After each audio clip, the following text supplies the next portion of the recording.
Just a quick word about the resignation of the Archbishop of Canterbury.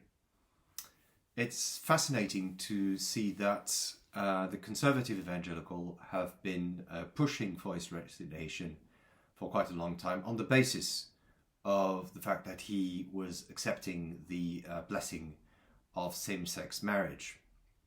Whereas the rest of the Church of England has demanded his resignation against on the basis of his failure to address the safeguarding issues within the Church of England. So it seems that we haven't got the same priorities.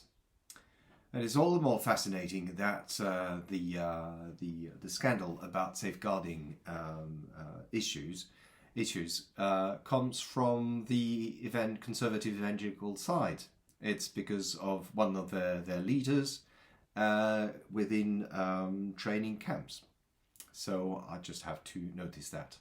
So I pray that the next Archbishop that we will have will be a proper Anglican. Not in the way that he or she will be an orthodox Anglican in terms of theology. No. Somebody who really understands what Anglicanism is about. We are a denomination with a variety of traditions. Low church, middle church, high church. This is our richness, and we accept to be comprehensive in this way and to agree to disagree and be together. Those who are against it, who do not understand it, and who push an agenda, their own agenda, on the Church of England or the Anglican Communion, can split if they want. If they split and go to GAFCON, ACNA, etc., it's because they have understood nothing about what Anglicanism is. So, farewell. Un petit mot rapide sur ce qui est en train de se passer dans le Royaume-Uni par rapport à la démission de l'archevêque de Canterbury.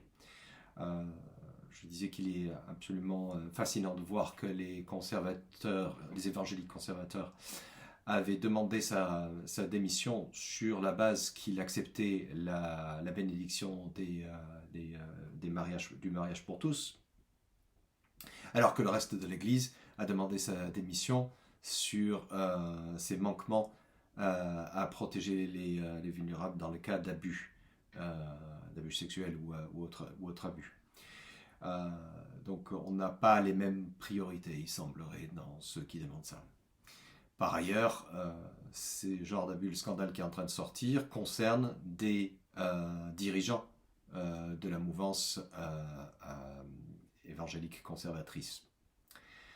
Donc je prie pour que le prochain archevêque de Canterbury, qu'il soit il ou elle, soit vraiment anglican. Pas dans le sens orthodoxe dans sa théologie, dans le sens anglican qui a vraiment compris que l'anglicanisme comprenait, était inclusif dans toutes ses traditions, qu'elles soient basse église, moyenne église ou haute église. Quelqu'un qui comprenne à quel point nous aimons accepter de ne pas être d'accord. Et ceux qui n'aiment pas cette église et qui veulent partir dans les mouvements GAFCON ou ACNA, qui sont des mouvements de séparation, ils n'ont qu'à partir, c'est parce qu'ils n'ont rien compris à ce que c'était que l'anglicanisme. Donc, bon vent.